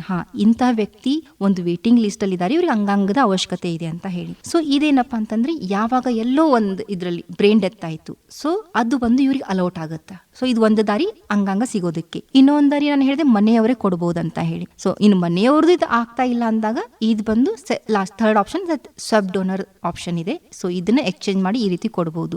ಇನ್ನೂ ಒಂದು ಅವಕಾಶ ಇರುತ್ತೆ, ಇಲ್ಲ ಯಾರೂ ಸಿಗ್ತಾ ಇಲ್ಲ ಬಟ್ ಆದ್ರೂ ಕೂಡ ನಾನ್ ಮುಂದ್ ಬರ್ತಾ ಇದ್ದೀನಿ ಅಂದಾಗ ಸೊ ನಾವು ನೋಡ್ತೀವಿ ಫ್ಯಾಮಿಲಿ ಟ್ರೀ ಹೇಗಿದೆ, ಅವ್ರು ನಿಜವಾಗ್ಲೂ ಸಂಬಂಧಿಕಿದಾರಾ ಇಲ್ಲ, ಇವನ್ ಅವ್ರು ಕೊಡ್ತೇನೆ ಅಂತ ರೆಡಿ ಅಂದಾಗ ಆ ಕೊಡುವಂತ ಫ್ಯಾಮಿಲಿಗೆ ಇದ್ರ ಬಗ್ಗೆ ಮಾಹಿತಿ ಇದೇನಾ ಇಲ್ಲ, ಇದೆಲ್ಲನೂ ಪರಿಶೀಲನೆ ಮಾಡಿ ಯಾವುದೇ ರೀತಿ ಆದಂತಹ ತೊಂದರೆಗಳಿಲ್ಲ, ಯಾರು ಬಂದು ನಾಳೆ ಯಾಕೆ ಈ ರೀತಿ ಮಾಡಿದ್ರಿ ಅಂತ ಹೇಳಿ ಆಬ್ಜೆಕ್ಷನ್ ಆಗ್ಬಾರ್ದು. ಇದನ್ನೆಲ್ಲ ಪರಿಶೀಲನೆ ಮಾಡಿದ್ಮೇಲೆ ನಾವು ಅವ್ರಿಗೆ ಡೊನೇಷನ್ ಮಾಡೋಕೆ ಪರ್ಮಿಷನ್ ಕೊಡ್ತೀವಿ. ಸ್ನೇಹಿತರೆ, ನೀವು ಕೇಳ್ತಾ ಇದ್ದೀರಾ KLE ವೇಣು ಧ್ವನಿ, ಇದು 90.4 FM. ನಮ್ಮ ಇಂದಿನ ಆರೋಗ್ಯ ದರ್ಶನ ಕಾರ್ಯಕ್ರಮದಲ್ಲಿ ನಮ್ಮೊಂದಿಗಿದ್ದಾರೆ ಡಾಕ್ಟರ್ ಗೀತಾ ಎಸ್ ದೇಸಾಯಿ ಅವರು. ಇವರು ಅಂಗಾಂಗ ದಾನಗಳ ಮಹತ್ವವನ್ನ ತಿಳಿಸ್ಕೊಡ್ತಾ ಇದ್ದಾರೆ. ಮೇಡಮ್, ಇವಾಗ ತಾವು ಹೇಳ್ತಾ ಇದ್ರಿ ಬ್ರೈನ್ ಡೆತ್ ಆದಾಗ ಆ ಒಂದು ಮನುಷ್ಯನ ಒಂದು ಅಂಗಾಂಗಗಳನ್ನ ತೆಗೆದುಕೊಳ್ಳಲಾಗುತ್ತೆ ಒಂದು ಫ್ಯಾಮಿಲಿಯ ಕನ್ಸರ್ನ್ ಮೇಲೆ ಅಂತ ಹೇಳ್ತಾ ಇದ್ರಿ. ಇವಾಗ ಹೇಗೆ ಗೊತ್ತಾಗುತ್ತೆ ತಮ್ಗೆ, ಹೇಗೆ ಪತ್ತೆ ಮಾಡ್ಲಾಗುತ್ತೆ ಬ್ರೈನ್ ಡೆತ್ ಆಗಿದೆ ಅಂತ? ಮ್ಯಾಮ್, ಇದಾಗೋದು ಯಾವಾಗ ನಾವು ಪೇಷಂಟ್ ಅನ್ನ ಹಾಸ್ಪಿಟಲ್ ತಗೊಂಡ್ ಬರ್ತೀವಿ. ಸೊ ಈಗ ಫಾರ್ ಎಕ್ಸಾಂಪಲ್ ರೋಡ್ ಆಕ್ಸಿಡೆಂಟ್ ತುಂಬಾ ಕಾಮನ್ ಆಗುತ್ತೆ. ಸೊ ಆ ಟೈಮಲ್ಲಿ ICU ನಾವು ತಗೊಂಡ್ ಬಂದಾಗ ಪೇಷಂಟ್ ನ ಫಸ್ಟ್ ನಾವು ಅಪ್ನಿಯಾ ಟೆಸ್ಟ್ ಅಂತ ಮಾಡ್ತೀವಿ ಮ್ಯಾಮ್. ಸೊ ಇದು ಅಪ್ನಿಯಾ ಟೆಸ್ಟ್ ಬಂದು ಫಸ್ಟ್ ಟೆಸ್ಟ್ ಆಗುತ್ತೆ. ಫಸ್ಟ್ ಟೆಸ್ಟ್ ಆದಾಗ ಅಲ್ಲಿ ಎಕ್ಸ್ಪರ್ಟ್ಸ್ ಇರ್ತಾರೆ. ಎಕ್ಸ್ಪರ್ಟ್ಸ್ ಅಂತಂದ್ರೆ ನ್ಯೂರೋಲಾಜಿಸ್ಟ್ ಅಂಡ್ ಇಂಟೆನ್ಸಿವಿಸ್ಟ್. ಸೊ ಅದಕ್ಕೆ ಸಂಬಂಧಪಟ್ಟಂತ ಒಂದು ಬ್ರೈನ್ ಡೆತ್ ಕಮಿಟಿ ಅಂತ ಇರುತ್ತೆ. ಸೊ ಇಲ್ಲಿ ಮೇನ್ ನಮ್ದು ಇಂಟೆನ್ಸಿವಿಸ್ಟ್ ಅಂಡ್ ನ್ಯೂರೋಲಾಜಿಸ್ಟ್ ನಿಂತು ಆ ಪೇಷಂಟ್ ಅನ್ನ ಕಂಪ್ಲೀಟ್ ಆಗಿ ಪರಿಶೀಲನೆ ಮಾಡ್ತಾರೆ. ಆ ಅಪ್ನಿಯಾ ಟೆಸ್ಟ್ ಅದರಲ್ಲಿ ನಾವು ಮೇನ್ಲಿ ಹೌದು ಇದು ಸ್ಮಾಲ್ ಮೆದುಳು ಬಂದು ವರ್ಕ್ ಆಗ್ತಾ ಇದೆನಾ ಇಲ್ಲ ಅನ್ನೋದಕ್ಕೆ ಅದು ನಾವು ಕೆಲವೊಂದು ಪ್ರೋಟೋಕಾಲ್ ನ ಫಾಲೋ ಮಾಡ್ತೀವಿ. ಲೈಕ್ ಸೆಕ್ಷನ್ ಮಾಡಿ ರಿಫ್ಲೆಕ್ಸಸ್ ಅಥವಾ ನಮ್ ಕಣ್ಣಿನ ತಪಾಸಣೆ ಇದೆಲ್ಲ ಮಾಡಿ ನೋಡಿದಾಗ ಕೆಲವೊಂದ್ಸಲ ನಾವು ಆಕ್ಸಿಜನ್ ನ ಕನೆಕ್ಟ್ ಮಾಡಿರ್ತೀವಿ. ಯಾಕಂತಂದ್ರೆ ಬ್ರೈನ್ ಡೆತ್ ಆದಾಗ ಮನುಷ್ಯನಿಗೆ ತನ್ನ ಸ್ವಂತ ಇದರಿಂದ ಬ್ರೀತಿಂಗ್ ತಗೊಳಕ್ ಆಗ್ತಿರೋದಿಲ್ಲ. ಸೊ ಅದನ್ನೆಲ್ಲ ಡಿಸ್ಕನೆಕ್ಟ್ ಮಾಡಿ ಸೊ ಆ ಬ್ಲಡ್ ನ ಟೆಸ್ಟ್ ಮಾಡ್ತೀವಿ, ನಿಜವಾಗ್ಲೂ ಪೇಷಂಟ್ ಬ್ರೀತ್ ಮಾಡ್ತಾ ಇದೆನಾ ಇಲ್ಲ ಅಂತ ಹೇಳಿ. ಸೊ ಇದನ್ನ ಫಸ್ಟ್ ಒಂದ್ಸಾರಿ ಆದ್ಮೇಲೆ ಮತ್ತೆ 6 ಗಂಟೆ ಟೈಮ್ ಗ್ಯಾಪ್ ಅಲ್ಲಿ ಮತ್ತೊಂದ್ಸಾರಿ ಆ ಟೆಸ್ಟ್ ನ ರಿಪೀಟ್ ಮಾಡ್ತೀವಿ. ಈ ಎರಡೂ ಸಮಯದ ಟೆಸ್ಟ್ಗಳು ಪಾಸಿಟಿವ್ ಅಂತ ಬಂದಾಗ, ಆ ಅಪ್ನಿಯಾ ಟೆಸ್ಟ್ ಪಾಸಿಟಿವ್ ಅಂತ ಬಂದಾಗ ನಾವು ಅವಾಗ ಕನ್ಫರ್ಮೇಶನ್ ಕೊಡ್ತೀವಿ, ಹೌದು ಈ ಪೇಷಂಟ್ ಬ್ರೈನ್ ವರ್ಕ್ ಆಗ್ತಾ ಇಲ್ಲ. ಸೊ ಎಷ್ಟು ಹೊತ್ತಿವರೆಗೆ ಈ ಪೇಷಂಟ್ ಇದೇ ರೀತಿ ಈ ಮಷೀನ್ ಮೇಲೆ ಕಂಟಿನ್ಯೂಷನ್ ಮಾಡುತ್ತಾ ಇದೇ ರೀತಿ ಕೋಮಾ ಸ್ಟೇಜ್ ಅಲ್ಲಿ ಇರ್ತಂತ ಅದನ್ನ ಹೇಳಕ್ ಆಗಲ್ಲ. ಸೊ ಒಂದ್ಸಲ ಈ ಅಪ್ನಿಯಾ ಟೆಸ್ಟ್ ಕನ್ಫರ್ಮೇಶನ್ ಆದ್ಮೇಲೆ ಎಲ್ಲ ಎಕ್ಸ್ಪರ್ಟ್ಸ್ ಆದ್ಮೇಲೆ ನಾವು ಆವಾಗ ಡಿಕ್ಲೇರ್ ಮಾಡ್ತೀವಿ, ಈ ಮನುಷ್ಯನ ಅಂಗಾಂಗಗಳನ್ನ ನಾವು ಡೊನೇಷನ್ಗೆ ಕೇಳ್ಬೋದು ಅಂತ. ತದನಂತರದಲ್ಲಿ ಯಾವ ರೀತಿ ಇರುತ್ತೆ ಅದು ಒಂದು ಪ್ರೊಸೀಜರ್ ಅಂತ? ಸೊ ಇದು ಬಂದು ಮೆಡಿಕಲ್ ಟೀಮ್ ಒಂದ್ಸರಿ ಡಿಕ್ಲೇರ್ ಮಾಡಾಯ್ತು. ಸೊ ಟ್ರೀಟಿಂಗ್ ಡಾಕ್ಟರ್ ಆಯ್ತು, ಜೊತೆಗೆ ನಾವು ಕೌನ್ಸಿಲರ್ ನಾವು ಕೂಡ ಇರ್ತೀವಿ. ಫಸ್ಟ್ ಯಾಕಂತಂದ್ರೆ ಯಾವುದೇ ಫ್ಯಾಮಿಲಿ ಆಗಲಿ ತನ್ನ ಪ್ರೀತಿ ಪಾತ್ರ ಏನೋ ಆಯ್ತಪ್ಪ ಅಂತ ಸಡನ್ ಎಕ್ಸೆಪ್ಟ್ ಮಾಡ್ಕೊಳ್ಳೋದಿಲ್ಲ. ಫಸ್ಟ್ ಹೆಂಗಿರುತ್ತೆ ಅಂತಂದ್ರೆ ಇಲ್ಲ ಏನೇ ಆಗಲಿ ಫಸ್ಟ್ ನನ್ನ ಪೇಷಂಟನ್ನ ಎಷ್ಟು ಬೇಕಷ್ಟು ಖರ್ಚಾಗಲಿ ನೀವು ನಂಗೆ ಉಳಿಸ್ಕೊಡ್ರಿ, ಇದೊಂದು ಅವ್ರಿಗೆ ಎಕ್ಸೆಪ್ಟ್ ಮಾಡ್ಕೊಳ್ಳೋದು ತುಂಬಾ ಕಷ್ಟ ಇರುತ್ತೆ. ಸೊ ನಾವು ಸಡನ್ಲಿ ಅಂಗಾಂಗ ದಾನ ಮಾಡಂತ ಹೇಳೋದಿಲ್ಲ. ಮೊದಲನೇದಂತಂದ್ರೆ ಪ್ರಯತ್ನ ಅಂತೂ ಮಾಡ್ತಾ ಇರ್ತೀವಿ. ಪ್ರಯತ್ನ ಮಾಡ್ತಿರ್ಬೇಕಾದ್ರೆ ಯಾವುದೇ ರೀತಿಯಾದಂತಹ ಸುಳ್ಳು ವಿಶ್ವಾಸಗಳನ್ನು ಕೊಡೋಕ್ಕಾಗೋದಿಲ್ಲ. ಸೊ ಏನಿದೆ ಅದನ್ನ ಹೇಳ್ತೀವಿ. ಕೋಮಾ ಸ್ಟೇಜಲ್ಲಿ ಅವ್ರಿಗೆ ಸಮಯನ ಕೊಡ್ತೀವಿ, ಅವ್ರು ಅದನ್ನ ಎಕ್ಸೆಪ್ಟ್ ಮಾಡ್ಕೋಬೇಕು. ಎಸ್, ಇನ್ನು ನನ್ನ ಪೇಷಂಟ್ ಬಂದು ಇದರಿಂದ ರಿಕವರಿ ಆಗೋದಿಲ್ಲ, ಸೊ ಇದನ್ನ ನಾನು ಎಕ್ಸೆಪ್ಟ್ ಮಾಡ್ಕೋಬೇಕು ಅನ್ನೋವರೆಗೆ ಸ್ವಲ್ಪ ನಾವು ಅವ್ರಿಗೆ ಸಮಯಾವಕಾಶನ ಕೊಡ್ತೀವಿ. ಸೊ ಅದ್ರ ಬಗ್ಗೆ ಸರಿಯಾದ ಮಾಹಿತಿನ ಎಲ್ಲ ಕೊಡ್ತೀವಿ. ಏನಾಗುತ್ತೆ, ಎಷ್ಟೊತ್ತವರೆಗೆ ವೇಟ್ ಮಾಡಬಹುದು, ಯಾವ ಸಮಯ ಸರಿಯಾದದ್ದು, ಇದಕ್ಕೆ ನೀವು ಅಂಗಾಂಗನ ಕೊಡ್ಬೋದು ಅನ್ನೋದನ್ನ ನಿಧಾನವಾಗಿ ನಾವು ಎಕ್ಸ್ಪ್ಲೇನ್ ಮಾಡ್ತೀವಿ. ಸೊ ಒಂದ್ಸಲಿ ಫ್ಯಾಮಿಲಿ ಮೆಂಬರ್ಸ್ ಅಂದ್ರೆ ಯಾರ ಫಸ್ಟ್ ಡಿಗ್ರಿ, ನಾನು ಹೇಳಿದಲ್ಲ ಫಸ್ಟ್ ಡಿಗ್ರಿ ರಕ್ತ ಸಂಬಂಧಿಗಳು ಇದ್ದಾರೆ, ಸೊ ಅವ್ರದ್ದೆಲ್ಲರಿಗೂ ನಮ್ ಕನ್ಸರ್ನ್ ಬೇಕಾಗುತ್ತೆ. ಮೇನ್ಲಿ ಫಾರ್ ಎಕ್ಸಾಂಪಲ್ ಈಗ ಮಗನಿಗೆ ಏನೋ ಆಗಿದೆ ಅಂದಾಗ ತಂದೆ ತಾಯಿದ್ ಬೇಕಾಗುತ್ತೆ, ಅಥವಾ ಅವ್ರ ಸಹೋದರರು ಯಾರಾದ್ರೂ 18 ವರ್ಷಕ್ಕಿಂತ ಮೇಲ್ಪಟ್ಟಿದ್ರಂತಂದ್ರೆ ಅವ್ರದ್ದು ಬೇಕಾಗುತ್ತೆ. ಇನ್ ಕೇಸ್ ಅವ್ರು ಮ್ಯಾರಿಡ್ ಇದ್ರಂತಂದ್ರೆ ಅವ್ರ ವೈಫ್ ಪರ್ಮಿಷನ್ ಬೇಕಾಗುತ್ತೆ ಮೇನ್ಲಿ. ಸೊ ಇವರೆಲ್ಲ ಸ್ವ ಇಚ್ಛೆಯಿಂದ ಯಾವುದೇ ರೀತಿಯಾದಂತಹ ಕಾಣಿಕೆಗಳೇ ಇಲ್ಲೇ ಇಲ್ಲ, ಇದು ಕಾನೂನು ಬಾಹಿರ. ಸೊ ಇದನ್ನೆಲ್ಲ ಎಕ್ಸ್ಪ್ಲೇನ್ ಆದ್ಮೇಲೆ ಅವ್ರು ಅದಕ್ಕೆ ಒಪ್ಪಿಗೆ ಕೊಟ್ಟು ಎಸ್ ನಮ್ಮ ಪೇಷಂಟ್ನ ಅಂಗಾಂಗಗಳನ್ನ ಬೇರೆಯವರ ಲೈಫನ್ನ ಬೆಳಗಿಸೋದಕ್ಕೆ ಯೂಸ್ ಮಾಡ್ಕೋರಿ ಅಂತ ಹೇಳಿದಾಗ ನಮ್ಮ ಜೀವ ಸಾರ್ಥಕತೆಯಿಂದ ಕೂಡ ಒಬ್ಬರು ವ್ಯಕ್ತಿನ ಇದಕ್ಕೆ ಅಪಾಯಿಂಟ್ ಮಾಡಿರ್ತಾರೆ. ಅವರು ಕೂಡ ಮತ್ತೊಂದ್ಸಾರಿ ಅವರಿಗೆ ಕೌನ್ಸಿಲಿಂಗ್ ಮಾಡ್ತಾರೆ. ನಾವಲ್ದೆ ಅವರು ಕೂಡ ಕೌನ್ಸಿಲಿಂಗ್ ಮಾಡಿ ಅವ್ರ ಕಡೆದಿಂದ ಬರವಣಿಗೆಯಲ್ಲಿ ಕನ್ಸೆಂಟ್ ನ ತಗೊಳ್ತೀವಿ ನಾವು. ಸೊ ಅದ್ರ ಜೊತೆಗೆ ಕೆಲವೊಂದ್ಸರಿ ವಿಡಿಯೋ ಕೌನ್ಸಿಲಿಂಗ್ ಕೂಡ ಮಾಡ್ತೀವಿ. ಯಾಕಂತಂದ್ರೆ ಯಾವುದೇ ರೀತಿಯಾದಂತಹ ಕೆಲವೊಂದು ಪೇಷಂಟ್ ಗಳನ್ನ ನೋಡಿದೀವಿ, ಎಲ್ಲಿ ಡೊನೇಷನ್ ಇನ್ನೇನಪ್ಪ ಓಟಿ ತಗೊಂಡ್ ಹೋಗ್ಬೇಕಾದ್ರೆ ಬೇರೆ ಯಾರೋ ಬಂದು ಬೇಡ ನಾವು ಕೊಡೋದಿಲ್ಲ, ನಮ್ದು ಹೇಳ್ತೀವಲ್ಲ ಒಂದು ರಿಚುವಲ್ಸ್ ಇರ್ತಾವೆ, ಅಂದ್ರೆ ಮೂಢನಂಬಿಕೆಗಳು ಇರ್ತಾವೆ, ದೇಹದಾನ ಮಾಡಿದ್ರೆ ನಮ್ಗೆ ಸಾರ್ಥಕತೆ ಆಗೋದಿಲ್ಲ, ದೇವ್ರು ಕೊಟ್ಟಿದ್ದ ದೇವ್ರ ಹತ್ರನೇ ವಾಪಸ್ ತಗೊಂಡ್ ಹೋಗ್ಬೇಕು ಅನ್ನೋ ಮೂಢನಂಬಿಕೆಗಳು ಭಾಳ ಇದಾವೆ. ಸೊ ಹಂಗಿದಾಗ ಕೆಲವೊಂದ್ ಜನ ಬಂದು ತಡೀತಾರೋ ಕೂಡ. ಸೊ ಇಂಥದ್ದೆಲ್ಲದನ್ನ ನಾವು ತುಂಬಾ ಫೇಸ್ ಮಾಡ್ತೀವಿ. ಸೊ ಇಲ್ಲಿ ನಾವು ಕಂಪ್ಲೀಟ್ ಆಗಿ ಮೇಕ್ ಶೋರ್ ಮಾಡ್ತೀವಿ, ಯಾವುದೇ ರೀತಿಯಾದಂತಹ ಒತ್ತಾಯ ಇಲ್ಲದೇನೆ ಸ್ವ ಇಚ್ಛೆದಿಂದ ಅವ್ರು ಬಂದು ಕನ್ಸರ್ನ್ ಕೊಟ್ರಂತಂದ್ರೆ ಅಂತಹ ಒಂದು ಪೇಷಂಟ್ ನ ಅಂಗಾಂಗಗಳನ್ನ ನಾವು ಬೇರೆ ಯಾರೇ ರಿಕ್ವೈರ್ಮೆಂಟ್ ಇದೆ ರಿಸಿಪಿಯಂಟ್ಗೆ ನಾವು ಅಂಗಾಂಗ ದಾನ ಮಾಡ್ತೀವಿ. ನಮಸ್ಕಾರ, ನಾನು ನಿಮ್ಮ ಪ್ರೀತಿಯ ಸಂಗೀತ ಕಟ್ಟಿ ಕುಲಕರ್ಣಿ. ವೇಣುಧ್ವನಿ ಈ ಕಾರ್ಯಕ್ರಮಕ್ಕೆ ಸ್ವಾಗತ ಅಂತ ಅನ್ನೋದಕ್ಕಿಂತ ನಾನು ಬರ್ತಾ ಇದ್ದೀನಿ ವೇಣುಧ್ವನಿ ಕಾರ್ಯಕ್ರಮ ಕೇಳಲಿಕ್ಕೆ. ನೀವು ಎಲ್ಲ ಬರ್ರಿ. 90.4 FM ಕೇಳಿ ಕನಸು, ನಿಮ್ಮ ಬೆಳಗಾವಿಯೊಳಗ ಮೊಟ್ಟ ಮೊದಲ ಸಮುದಾಯ ಬಾನುಲಿ ಕೇಂದ್ರ. ಸೊ ನಿಮ್ಮ ಅನುಭವಗಳನ್ನ ಹಂಚ್ಕೊಳ್ಳಿಕ್ಕೆ ಬರ್ರಿ. ನಾನು ನಮ್ಮ ಅನುಭವಗಳನ್ನ ಹಂಚ್ಕೊಳ್ಳಿಕ್ಕೆ ನಾನು ಬರ್ಲಿಕ್ಕತ್ತೇನೆ. KLE ಶಿಕ್ಷಣ ಸಂಸ್ಥೆ ಶಿಕ್ಷಣದೊಳಗ ಅತ್ಯಂತ ಉನ್ನತ ಮಟ್ಟವನ್ನ, ಉತ್ಕೃಷ್ಟತೆಯನ್ನ ಮೀರಿ ಅದು ನಿಂತಿದೆ. ಹಾಗಾಗಿ ಅದಕ್ಕೆ ಅಭಿನಂದಿಸ್ತಾ, ಜೊತೆಗೆ ಈ ರೇಡಿಯೋ ಸ್ಟೇಷನ್ ನಿಂದ ಜನರಲ್ಲಿ ಅಡಗಿರ್ತಕ್ಕಂಥ ಪ್ರತಿಭೆಗಳನ್ನು ಹೊರತರಲಿಕ್ಕೆ ಇದು ಒಂದು ಬಹಳ ದೊಡ್ಡ ಸಾಹಸ, ಬಹಳ ದೊಡ್ಡ ಪ್ರಯತ್ನ. ಅದಕ್ಕೆ ನಿಮ್ಮೆಲ್ಲರ ಸಹಕಾರ ಬೇಕು. ಬರ್ರಿ, KLEಯ ಕನಸಾದಂಥ ವೇಣುಧ್ವನಿಯಲ್ಲಿ ನೀವು ನಿಮ್ಮ ಅನುಭವಗಳನ್ನ ಹಂಚಿಕೊಳ್ರಿ. ನಾವು ಕೇಳ್ತೀವಿ, ನೀವು ಕೇಳ್ರಿ, ನಾವು ಆನಂದಿಸ್ತೀವಿ, ನೀವು ಆನಂದ ತಗೊಳ್ರಿ ಅಂತ ಹೇಳ್ತಾ ನಿಮಗೆ ಶುಭ ಹಾರೈಸ್ತಾ ಇದ್ದೇನೆ. ಹಾಗೆ 90.4 FM ವೇಣುಧ್ವನಿಗೆ ಕೂಡ ನನ್ನ ಶುಭ ಹಾರೈಕೆಗಳು. ಬೆಳಗಾವಿ ಬಾನಿನ್ಯಾಗ ಮಿಂಚೊಂದು ಹೊಳೆದೈತಿ, समझे आपकी हर हेल्थ प्रॉब्लम्स की बात, वर्ल्ड क्लास ट्रीटमेंट हर दिन और रात, KLE का हाथ आपके साथ, आपके साथ. KLE Society's Dr. Prabhakar Kore Super Speciality Hospital. Cure for all health related problems. Experienced doctors and ultra modern facilities के साथ. KLE Society's Dr. Prabhakar Kore Super Speciality Hospital and Medical Research Center, Nehru Nagar, Belagavi. Call 08312 473777. KLE ಕನಸು ನನಸದ Venudhwani, Venudhwani. Madam, ಇವಾಗ ಮೆದುಳು ನಿಷ್ಕ್ರಿಯೆಗೊಂಡಾಗ ಅಂದ್ರೆ brain death ಆದಾಗ ಮಾತ್ರ ಅಂಗಾಂಗ ದಾನ ಮಾಡ್ಲಿಕ್ಕೆ ಬರುತ್ತಾ, ಅಥವಾ ಸ್ವಾಭಾವಿಕವಾಗಿ ಇವಾಗ ಮರಣ ಹೊಂದಿರ್ತೀವಿ ಅವಾಗ ನಾವು ದೇಹದಾನವನ್ನ ಮಾಡಿ, ಯಾವ ರೀತಿ ಅಂಗಾಂಗ ದಾನಕ್ಕೂ ಈ ದೇಹ ದಾನಕ್ಕೂ ಏನ್ ವ್ಯತ್ಯಾಸ ಇದೆ ಅಂತ? ಮೇಡಮ್, ಈಗ ನಮ್ಗೆ ಗೊತ್ತಿರುತ್ತೆ, ಈಗ ಡೆತ್ ಆಯ್ತು, ಡೆತ್ ಆಗಿ ವಿದಿನ್ 6 hours ಅಲ್ಲಿ ನಮ್ಗೆ ಗೊತ್ತಾಯ್ತಂತಂದ್ರೆ ಅಂದ್ರೆ ಅವ್ರು ಮುಂಚೆನೆ ಅಥವಾ ಒಂದು ವೀಲ್ ಬರ್ದಿಟ್ಟಿರ್ತಾರೆ ಅಥವಾ ನಾ ಈಗ ಹೇಳ್ತಾ ಇದ್ದೆ ಕನ್ಸಂಟ್ ಅಂತ ಕೊಟ್ಟಿರ್ತಾರೆ. ಸೊ ಅವ್ರ ಫ್ಯಾಮಿಲಿ ಮೆಂಬರ್ಸ್ ಇಮಿಡಿಯೇಟ್ ಆಗಿ ನಮ್ಗೆ ಇನ್ಫಾರ್ಮ್ ಮಾಡಿದ್ರಂತಂದ್ರೆ ವಿದಿನ್ 6 hours ಅಲ್ಲಿ ಆ ಡೆತ್ ಆಗಿರೋ ಪರ್ಸನ್ ದಿಂದ ಸ್ಕಿನ್ ಮತ್ತೆ ಐಯನ್ನ ನಾವು ಯೂಸ್ ಮಾಡ್ಕೋಬಹುದು, ಕಣ್ಣುಗಳನ್ನ ಯೂಸ್ ಮಾಡ್ಕೋಬಹುದು. ಸೊ ಅದಕ್ಕೋಸ್ಕರ ಅಂತೇಳಿ ನಮ್ಮ ಕೇಲಿಯಲ್ಲಿ ನಮ್ದು ಸ್ಕಿನ್ ಬ್ಯಾಂಕ್ ಇದೆ ಮತ್ತೆ ಐ ಬ್ಯಾಂಕ್ ಕೂಡ ಇದೆ. ಸೊ ಇಮಿಡಿಯೇಟ್ಲಿ ನಮ್ಮ ಹಾಸ್ಪಿಟಲ್ ಸಿಬ್ಬಂದಿಗಳು ಆ ಜಾಗಕ್ಕೆ ಹೋಗಿ ಸ್ಕಿನ್ ಅನ್ನ ಮತ್ತೆ ಐಯನ್ನ ಅವರು ರಿಟ್ರೀವಲ್ ಮಾಡ್ಕೊಂಡು ತಗೊಂಡ್ ಬರ್ತಾರೆ. ಸೊ ಅದನ್ನ ನಾವು ಪ್ರಿಸರ್ವ್ ಮಾಡ್ತೀವಿ, ಯಾರಿಗೆ ಅವಶ್ಯಕತೆ ಇದೆ ಅದನ್ನ ಅವ್ರಿಗೆ ನಾವು ಕೊಡ್ತೀವಿ. ಆದ್ರೆ 6 hours ಆದ್ಮೇಲೆ ಇದು ತುಂಬಾ ಡಿಫಿಕಲ್ಟ್ ಆಗುತ್ತೆ ಯೂಸ್ ಮಾಡ್ಕೊಳ್ಳೋದು. ಯಾಕಂತಂದ್ರೆ ಅದು ಅವಧಿ ಸೈಂಟಿಫಿಕಲಿ ಅದೊಂದು ಪ್ರೂವ್ ಆಗಿರೋದಿದೆ. ಸೊ ವಿದಿನ್ 6 hours ಅಲ್ಲಿ ನಾವು ಏನನ್ನ ತಗೋತೀವಲ್ಲ ಅದನ್ನ ಚೆನ್ನಾಗಿ ಯುಟಿಲೈಸ್ ಮಾಡ್ಕೋಬಹುದು. ಬಟ್ ಆಫ್ಟರ್ 6 hours ಆ ಬಾಡಿ ತನ್ನಷ್ಟಕ್ಕೆ ತಾನೇ ಕಂಪ್ಲೀಟ್ ಆಗಿ ನಿಷ್ಕ್ರಿಯ ಆಗಿ ಅದನ್ನ ಯೂಸ್ ಮಾಡ್ಕೊಳಕ್ ಆಗೋದಿಲ್ಲ. ಸೊ ಬ್ರೈನ್ ಡೆತ್ ಅಲ್ಲಿ ಏನಿದೆ ಅದು ಕೂಡ ಕೆಲವೊಂದು ಲೈಕ್ ಹಾರ್ಟ್ ತುಂಬಾ ಚೆನ್ನಾಗಿ ಫಂಕ್ಷನ್ ಮಾಡ್ತಾ ಇದೆ, ಎಲ್ಲ ಆರ್ಗನ್ಸ್ ತುಂಬಾ ಚೆನ್ನಾಗಿ ಫಂಕ್ಷನ್ ಮಾಡ್ತಾ ಇದೆ. ಈ ಅವಧಿ ಒಳಗೇನೆ ಅವುಗಳನ್ನ ನಾವು ರಿಟ್ರೀವಲ್ ಮಾಡ್ಬೇಕಾಗುತ್ತೆ. ಸೊ ಕೆಲವೊಂದ್ ಸಾರಿ ತುಂಬಾ ಎಕ್ಸ್ಟೆಂಡ್ ಆಗುತ್ತೆ ಟೈಮ್, ಯಾಕಂದ್ರೆ ಫ್ಯಾಮಿಲಿ ಒಪ್ಕೊಳ್ಳೋದಿಲ್ಲ. ಆವಾಗ ಕ್ರಮೇಣ ಇವನ್ ಆರ್ಗನ್ಸ್ ಕೂಡ ಕೆಲಸ ಮಾಡೋದನ್ನ ಕಡಿಮೆ ಮಾಡ್ತಾ ಹೋಗುತ್ತೆ. ಸೊ ಅಂತ ಆರ್ಗನ್ ಕೂಡ ನಾವು ಯುಟಿಲೈಸ್ ಮಾಡ್ಕೊಳಕ್ ಆಗೋದಿಲ್ಲ. ಮೇಡಮ್, ಈಗ ತಾವ್ ಹೇಳಿದ್ರಿ ಚರ್ಮವನ್ನ ಕೂಡ ತೆಗೆದುಕೊಳ್ತೀವಿ ಅಂತ. ಇವಾಗ ಕೇಳಲ್ಪಟ್ಟಿದೀವಿ KLEಯಲ್ಲಿ ಒಂದು ಚರ್ಮ ಬ್ಯಾಂಕ್ ಇದೆ ಅಂತ. ಬ್ಲಡ್ ಬ್ಯಾಂಕ್ ಯಾವ ರೀತಿ ಇದೆಯೋ ಅದೇ ರೀತಿ ಚರ್ಮ ಬ್ಯಾಂಕ್ ಇದೆ ಅಂತ. ಅದು ಯಾವ ರೀತಿ ಕಾರ್ಯವನ್ನ ನಿರ್ವಹಿಸುತ್ತೆ ಅಂತ? ಸಾಮಾನ್ಯವಾಗಿ ಬ್ರೈನ್ ಡೆತ್ ಅಂತೂ ಅಂಗಾಂಗ ದಾನಗಳಿಗೆ ಎಲ್ಲದಕ್ಕೂ ಹೆಲ್ಪ್ ಆಗುತ್ತೆ ಮ್ಯಾಮ್. ಆದ್ರೆ ನಾರ್ಮಲ್ ಡೆತ್ ಆದಾಗ ಸೊ ಸ್ಕಿನ್ ಅನ್ನ ನಾವು ತುಂಬಾ ಯೂಸ್ ಮಾಡಬಹುದು. ಸ್ಕಿನ್ ಹೇಗಿದೆಪ್ಪ ಅಂತಂತಂದ್ರೆ ನಾವು 6 ಗಂಟೆ ಒಳಗೆ ರಿಟ್ರೀವ್ ಮಾಡ್ಕೋತೀವಿ, ಅಂದ್ರೆ ಸ್ಕಿನ್ ಗ್ರಾಫ್ಟರ್ ಅಂತ ತಕ್ಕೊಳ್ತೀವಿ. ಅದನ್ನ ನಮ್ಮ ಬ್ಯಾಂಕ್ ಅಲ್ಲಿ ಸುಮಾರು 5 ವರ್ಷದವರೆಗೆ ಅದನ್ನ ಕಾಪಾಡ್ಕೊಂಡು ಇಡುವಂತ ವ್ಯವಸ್ಥೆ ನಮ್ಮ ಹಾಸ್ಪಿಟಲ್ ಅಲ್ಲಿ ಇದೆ. ಸೊ 5 ವರ್ಷವರೆಗೆ ಕಾಪಾಡ್ಕೊಂಡು ಇರೋದ್ರಿಂದ ತುಂಬಾ ಪೇಷಂಟ್ ಬರ್ತಾರೆ. ಲೈಕ್ ಬರ್ನ್ಸ್ ಆಗುತ್ತೆ, ಸೊ ಕೆಲವೊಂದು ಅಬ್ರೇಷನ್ ಆಗಿರುತ್ತೆ. ಸೊ ಅಂತವೆಲ್ಲ ಪೇಷಂಟ್ ಗಳಿಗೆ ಸ್ಕಿನ್ ಬೇಕಾಗಿರುತ್ತೆ. ಸೊ ಆ ಟೈಮಲ್ಲಿ ಆ ಸ್ಕಿನ್ ಬ್ಯಾಂಕ್ ಇಂದ ನಾವು ಆ ಸ್ಕಿನ್ ಅನ್ನ ತಗೊಂಡು ಅವರಿಗೆ ಗ್ರಾಫ್ಟ್ ಮಾಡ್ತೀವಿ. ಸೊ ಇದೊಂದು ಅಡ್ವಾಂಟೇಜ್ ನಮ್ ಸ್ಕಿನ್ ಬ್ಯಾಂಕ್ ಇದೆ. ಮೇಡಮ್, ಇವಾಗ ಅಂಗಾಂಗ ದಾನ ಅಂದ್ರೆ ಈಗ ಮರಣ ಹೊಂದಿದ ಯಾವ ಸಮಯದ ಒಳಗೆ ಅದನ್ನ ಮಾಡ್ಬೇಕಾಗತ್ತೆ ಅಂತ? ಕಂಪ್ಲೀಟ್ ಮರಣ ಹೊಂದಿದ ಮೇಲೆ ಅಂಗಾಂಗ ದಾನ ಅಂತಂದ್ರೆ ಬರೀ ಕಣ್ಣನ್ನ ಯುಟಿಲೈಸ್ ಮಾಡ್ಕೋಬಹುದು, ಸ್ಕಿನ್ ಅನ್ನ ಯುಟಿಲೈಸ್ ಮಾಡ್ಕೋಬಹುದು. ಆದ್ರೆ ಬ್ರೈನ್ ಡೆತ್ ಆದಾಗ ಮಾತ್ರ ಮೋರ್ ದೆನ್ 8 ಅಂದ್ರೆ 8 ಜನರಿಗಿಂತನೂ ಜಾಸ್ತಿ ನಾವು ಅವ್ರ ಜೀವನ ಬದುಕಿಸಬಹುದು. ನಾನು ಹೇಳಿದಲ್ಲ 2 ಕಿಡ್ನಿ ಆಯ್ತು, 1 ಲಿವರ್ ಆಯ್ತು, 2 ಕಣ್ಣು ಆಯ್ತು.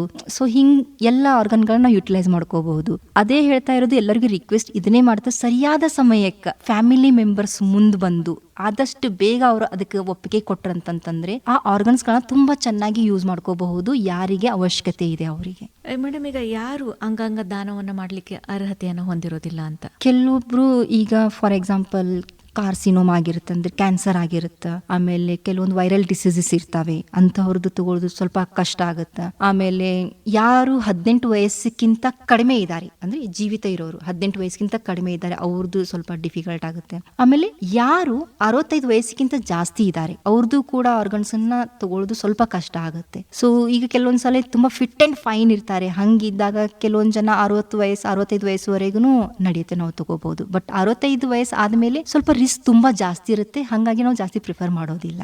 ಮೇಡಮ್, ಇವಾಗ ಸಾಕಷ್ಟು ಜನರಲ್ಲಿ ಅಂಗಾಂಗ ದಾನದ ಬಗ್ಗೆ ಆಗಿರ್ಬೋದು ಅಥವಾ ದೇಹದಾನದ ಬಗ್ಗೆ ಸಾಕಷ್ಟು ತಪ್ಪು ಕಲ್ಪನೆಗಳಿವೆ. ಅದ್ರ ಬಗ್ಗೆ ಮಾತಾಡೋದಾದ್ರೆ ಅದೇ ನಾನು ಹೇಳ್ತಾ ಇದ್ದೆಲ್ಲ ಮ್ಯಾಮ್, ತುಂಬಾ ಜನರಿಗೆ ಹೇಗಪ್ಪ ಅಂತಂತಂದ್ರೆ ದೇವ್ರು ಕಳಿಸ್ಬೇಕಾದ್ರೆ ಎಲ್ಲ ಕೊಟ್ಟು ಕಳಿಸಿದಾನೆ, ನಮ್ಗೆ ಹೋಗ್ಬೇಕಾದ್ರೆ ನಾವು ಅದನ್ನೇ ಎಲ್ಲ ತಗೊಂಡು ಹೋಗ್ಬೇಕು ಅನ್ನೋ ಒಂದು ಮೂಢನಂಬಿಕೆ ತುಂಬಾ ಜನರಲ್ಲಿದೆ. ಸೊ ಅದನ್ನ ಹೇಗಾದ್ರೂ ಮಾಡಿ ಅವ್ರ ಮನಸ್ಸಿನಿಂದ ತೆಗೆದು, ಈಗ ಒಂದು ಉದಾಹರಣೆ ನಾನು ಕೊಡ್ತೀನಿ. ನಾಳೆ ಏನೋ ಕೆಟ್ಟದಾಯ್ತಪ್ಪ ಅಂತ ತಿಳ್ಕೊಳ್ಳಿ, ಇವತ್ತು ನನ್ಗಾದ ನಂಬಿಕೆ ಇದಕ್ಕೆ ನಾನು ಅದನ್ನ ಕೊಡಬಾರ್ದು, ದೇವ್ರು ಕೊಟ್ಟಿದ್ದಾನೆ ನಾನು ಎಲ್ಲಾನು ತಗೊಂಡು ಹೋಗ್ಬೇಕು. ನಾಳೆ ನನಗೆ ಏನೋ ಅದಾದಾಗ ನಾನೇ ಹೋಗ್ತೀನಲ್ಲ ಅಂಗಾಂಗ ತಗೊಳಕ್ಕೆ. ಸೊ ಯಾವಾಗ ದೇವ್ರ ಪರ್ಮಿಷನ್ ಕೊಟ್ಟಾನೆ ಬೇರೆದವ್ರು ತಗೊಂಡು ನಾನು ಹಾಕೊಳ್ಳೋದಕ್ಕೆ, ಸೊ ಅದೇ ರೀತಿ ನಾನು ಕೂಡ ಮುಂದೆ ಹೋಗ್ಬೇಕು ನನ್ಗೊಂದು ಅವಕಾಶ ಸಿಕ್ಕಾಗ ಸತ್ ಮೇಲೆ. ಸೊ ಇದನ್ನ ಮಾಡ್ರಿ ಅಂತ ಹೇಳಿ, ಇದು ಒಂದೇ ನನ್ನ ಕೋರಿಕೆ ಎಲ್ಲರ ಹತ್ರ. ಯಾಕಂತಂದ್ರೆ ಇದರಲ್ಲಿ ನಾನು ಯಾವುದೇ ರೀತಿಯಾದಂತ ಅವರು ಇವರು ಅಂತ ಹೆಸರು ತಗೊಳ್ಳೋದಿಲ್ಲ. ಬಟ್ ಎಲ್ಲರೂ ನಾವು ಮಾನವೀಯತೆಯಿಂದ ಒಂದು ಮನುಷ್ಯತ್ವವನ್ನು ಮನಸ್ಸಿನಲ್ಲಿ ಇಟ್ಕೊಂಡು ಯಾವಾಗ ನಮ್ಮ ಪ್ರೀತಿ ಪಾತ್ರೆಗೆ ಬೇಕಾದಾಗ ನಾವು ಹೋಗಿ ರಿಕ್ವೆಸ್ಟ್ ಮಾಡಿ ಅಂಗದಾನಕ್ಕೋಸ್ಕರ ನಂಬರ್ ಹಚ್ತೀವಿ ಬೇರೆದವ್ರು ತಗೊಂಡು ಹಾಕೊಳ್ಳೋದಕ್ಕೆ. ಸೊ ಅದೇ ರೀತಿ ನಾವು ಕೂಡ ಇವತ್ತೇ ನಾಳೆ ಈ ರೀತಿ ಯಾರಿಗೂ ಪರಿಸ್ಥಿತಿ ಬರಬಾರ್ದಪ್ಪ, ನನ್ನಿಂದ ಏನಾದ್ರೂ ಹೆಲ್ಪ್ ಆಗುತ್ತಂತಂದ್ರೆ ಗೊತ್ತಿಲ್ಲ ಯಾವಾಗ ಯಾರಿಗೇನಾಗುತ್ತಂತ. ಅದಕ್ಕೋಸ್ಕರ ನಾನು ಇವತ್ತು ಹೇಳೋದು ಒಂದೇನಂತಂದ್ರೆ ಎಲ್ಲರೂ ಒಂದು ಪ್ರತಿದಿನ ಮಾಡಿ ಎಸ್ ನನ್ನಿಂದ ಏನಾಗುತ್ತೆ ಹೆಲ್ಪ್ ಆಗಲಿ, ನಾವು ಯಾಕೆ ಕರ್ಣ ಆಗ್ಬಾರ್ದು ಅನ್ನೋದನ್ನ ನಾನು ಹೇಳ್ತೀನಿ. ಅಂದ್ರೆ ತಾವ್ ಹೇಳೋದು ಅಂದ್ರೆ ಇವಾಗ ದೇಹದಾನವನ್ನ ಮಾಡ್ಲಿಕ್ಕೆ ಎಲ್ಲರೂ ಮುಂದಾಗಬೇಕು, ಆಗ ಅದು ಅಂಗಾಂಗ ದಾನಕ್ಕೂ ಕೂಡ ಪ್ರೇರಣೆ ಆಗುತ್ತೆ ಅಂತಾನ? ಎಸ್, ಅಫ್ಕೋರ್ಸ್ ಆಗುತ್ತೆ ಮ್ಯಾಮ್, ತುಂಬಾ ಆಗುತ್ತೆ. ದೇಹದಾನ ಅಂತೂ ನೀವು ಕಂಪ್ಲೀಟ್ ದೇಹ ಕೊಡ್ತಿರ್ತೀರಿ. ಸೊ ಇನ್ನೂ ನನ್ಗೆ ಅವಕಾಶ ಐತಿಪ್ಪ, ನನ್ನ ಅಂಗಾಂಗಗಳನ್ನ ಯುಟಿಲೈಸ್ ಮಾಡ್ಕೊಳಕ್ ಅವಕಾಶ ಇದೆ ಅಂದಾಗ ನಿಮ್ಮಿಂದ 8 ಜನ ಬದುಕ್ತಿರತ್ತೆ, ಯಾಕೆ ಆಗ್ಬಾರ್ದು? ಸೊ ಆ 8 ಜನರಲ್ಲಿ ನಾವು ಒಂದು ಉದಾಹರಣೆ ಕೊಡ್ತೀನಿ ಮ್ಯಾಮ್. ಇಲ್ಲೇ ನಮ್ದು ಹತ್ರ ಬಸವನ್ ಕುರ್ಚಿ ಆ ಮಗು ಒಂದು 17 ವರ್ಷದ್ದು ತಾಯಿ ಹಸ್ಬೆಂಡ್ ತೀರ್ಕೊಂಡು 6 ತಿಂಗಳ ಬರೀ, ಒಬ್ಬನೇ ಮಗ ಒಬ್ಬಳು ಮಗಳು. 10th ಎಕ್ಸಾಮ್ 3rd ಎಕ್ಸಾಮ್ ಮುಗಿಸ್ಕೊಂಡು ವಾಪಸ್ ಬರ್ತಿರ್ಬೇಕಾದ್ರೆ ಅವ್ನಿಗೆ ರೋಡ್ ಸೈಡ್ ಆಕ್ಸಿಡೆಂಟ್ ಆಯ್ತು. ಅವಳಿಗೆ ಏನೂ ಗೊತ್ತಿಲ್ಲ, ಏನ್ ಮಾಡ್ಬೇಕು ಏನಿಲ್ಲ ಅಂತ ಗೊತ್ತಿಲ್ಲ. ಬಟ್ ಆದ್ರೂ ಅವಳಿಗೆ ಒಂದೇ ಒಂದು ನಂಬಿಕೆ ಏನಂತಂದ್ರೆ ಹೆಂಗಾದ್ರೂ ನನ್ನ ಮಗನ ಉಳಿಸ್ಬೇಕು, ಏನ್ ಬೇಕಷ್ಟು ಖರ್ಚಾಗ್ಲಿ, ಏನ್ ಮಾಡ್ತೀರಿ ಮಾಡ್ರಿ. ಸೊ ಯಾವಾಗ ಅವಳಿಗೆ ರಿಯಲೈಸ್ ಆಯ್ತು ಇನ್ನೇನು ಆಗೋದಿಲ್ಲಪ್ಪ ಅಂತಂದಾಗ ಅವಳಿಗೆ ನಾನೇ ಕೌನ್ಸಿಲಿಂಗ್ ಮಾಡಿದ್ದು. ಅವ್ಳು ಒಂದೇ ಮಾತು ಹೇಳಿದ್ರು, ನನಗೆ ಗೊತ್ತಿಲ್ಲ, ನನ್ನ ಮಗನ ನಾನು ನೋಡ್ಬೇಕು. ಅವಾಗ ಇದನ್ನ ನಾನೊಂದು ಆಪ್ಷನ್ನ ಕೊಟ್ಟೆ, ಇಲ್ಲ ನೀವು ಈ ರೀತಿ ಮಾಡಿದ್ರೆ ನಿಮ್ಮ ಮಗನ ಬರೀ ಒಂದು ವ್ಯಕ್ತಿ ಒಳಗಲ್ಲ ಸುಮಾರು 8 ಜನರೊಳಗೆ ನೀವು ನೋಡ್ಕೋಬಹುದು ಅಂದಾಗ ಅವಳು ಮುಂದೆ ಬಂದು ದೂಸರ ಮಾತಿಲ್ದೆ ಆರ್ಗನ್ ಡೊನೇಷನ್ಗೆ ಒಪ್ಕೊಂಡ್ಬಿಟ್ರು. ತಾಯಿ ಒಬ್ಳೆ. ಅವ್ರ ಸೊಸೈಟಿದವ್ರು ಬಂದ್ರು, ಅವ್ರು ಹೇಳಿದ್ರು ಎಲ್ಲ ತಾಯಿ ಬಂದು ಎಲ್ಲ ಸರಿ ಅಲ್ಲ ಇದು ಮಾಡ್ತಿರೋದು, ಒಂದೇ ಮಗ ಹೆಂಗ್ ಮನಸ್ಸು ಆಯ್ತು ಕೊಡೋದಕ್ಕಂತ ಹೇಳಿ ಯಾವುದೇ ಸಮಾಜಕ್ಕೆ ಯಾವುದೇ ಜನರಿಗೆ ಹೆದರದೆ ಆ ತಾಯಿ ಮುಂದೆ ಬಂದು ಇವತ್ತು ಆ ಅಂಗಾಂಗ ದಾನ ಮಾಡಿದ್ದಕ್ಕೆ ಲಿವರ್ ಹಾಕ್ಸ್ಕೊಂಡರು, ಮತ್ತೆ ಕಣ್ಣು ಹಾಕ್ಸ್ಕೊಂಡರು, ಕಿಡ್ನಿ ಹಾಕ್ಸ್ಕೊಂಡರು, ಈ ಎಲ್ಲ ಆರ್ಗನ್ಸ್ ನಾವು ಯುಟಿಲೈಸ್ ಮಾಡ್ಕೊಂಡಿದ್ವಿ. ಅವ್ರು ಹೋಗಿ ವಾಪಸ್ ಹೋಗಿ ಅಂದ್ರೆ ಮೊದಲು ಒಂದೇ ಮಗನಿಗೆ ತಾಯಿ ಇದ್ರು, ಇವತ್ತು ಸುಮಾರು 5 ಜನರಿಗೆ ತಾಯಿ ಆಗಿದ್ದಾಳ. ಸೊ ಇಂಥ ಉದಾಹರಣೆಗಳು ನಮ್ಮ ಹತ್ರ ತುಂಬಾ ಇದಾವೆ. ಇದಂತೂ ಇದು ಬೆಲ್ಗಮಲ್ಲಿ ಆಗಿರೋದು. ಮೇಡಮ್, ಈಗ ದೇಹದಾನ ಮಾಡ್ಲಿಕ್ಕೆ ಮುಂದೆ ಬರ್ತೀವಿ ಅನ್ನೋದಾದ್ರೆ ಅವರಿಗೆ ಯಾವ ರೀತಿಯಾದಂತಹ ಪ್ರೊಸೀಜರ್ ಇದೆ ಅಂತ? ಈಗ ಸದ್ಯ ಜೀವಂತ ಇರೋರು ನಾವು ಮುಂದೆ ನಾನು ದಾನ ಮಾಡೋಕೆ ನಾನು ರೆಡಿ ಇದ್ದೀನಿ ಅಂತಂತಂದ್ರೆ ನಮ್ಮ ಜೀವ ಸಾರ್ಥಕತೆ ವೆಬ್ಸೈಟ್ ಅಲ್ಲಿ ಅವರೊಂದು ಸ್ಕ್ಯಾನರ್ ಕೂಡ ಇಟ್ಟಿದ್ದಾರೆ. ಇವನ್ ನಮ್ಮ ಕೇಲಲ್ಲಿ ಕೂಡ ನಾವು ಅದನ್ನ ಈಗ 1 ವಾರದವರೆಗೆ ಅದನ್ನೇ ಕಾರ್ಯಕ್ರಮ ಮುಂದುವರಿಸ್ತಾ ಇದೀವಿ. ಇದು ಅವೇರ್ನೆಸ್ ಬಗ್ಗೆನೆ, ಅಂದ್ರೆ ಜನರಿಗೆ ಇದ್ರ ಮಾಹಿತಿ ಕೊಟ್ಟು ಅಲ್ಲಿ ಅವ್ರ ಕಡೆಯಿಂದ ಇದಕ್ಕೊಂದು ಕನ್ಸರ್ನ್ ತಗೊಳ್ಳೋದಕ್ಕೆ. ಸೊ ಡೈರೆಕ್ಟ್ ನೀವು ಜೀವ ಸಾರ್ಥಕತೆ ವೆಬ್ಸೈಟ್ ಅಲ್ಲಿ ಹೋಗಿ ಆ ಸ್ಕ್ಯಾನರ್ ಅನ್ನ ಓಪನ್ ಮಾಡಿದ್ರೆ ಅಂತಂದ್ರೆ ಅಲ್ಲಿ ಕೂಡ ನೀವು ಫಾರ್ಮ್ ಅನ್ನ ತುಂಬಿ ಕೊಡಬಹುದು. ನಮ್ಮ ಕೇಲಲ್ಲಿ ನಾವು ಕೂಡ ಎವ್ರಿ ಡೇ ಮಾಡ್ತೀವಿ. ಆದ್ರೆ ಸ್ಪೆಷಲಿ ಆಗಸ್ಟ್ ತಿಂಗಳಲ್ಲಿ ಅಂಗಾಂಗ ದಾನದ ಒಂದು ಕಾರ್ಯಕ್ರಮ ಇರೋದ್ರಿಂದ ಸ್ಪೆಷಲ್ ಕೌಂಟರ್ನ ಮಾಡಿದೀವಿ. ಅಲ್ಲಿ ಕೂಡ ನಾವು ಅದ್ರ ಬಗ್ಗೆ ಮಾಹಿತಿ ಕೊಡ್ತೀವಿ, ಅದ್ರದ್ದು ಫಾರ್ಮ್ ಕೂಡ ಕೊಡ್ತೀವಿ. ಅದನ್ನ ತುಂಬ ಕೊಟ್ರಿ ಅಂತಂತಂದ್ರೆ ನೀವು ಲೀಗಲಿ ಅಲ್ಲಿ ಎನ್ರೋಲ್ ಮಾಡಿದಾಗ ಆಗುತ್ತೆ. ನನ್ ಮುಂದೆ ಏನೇ ಆದ್ರೂ ಕೂಡ ನಾನು ಇದೀನಿ, ಅಂಗದಾನಕ್ಕೆ ಮುಂದೆ ಬರ್ತಾ ಇದ್ದೀನಿ ಅಂತ ಹೇಳಿ.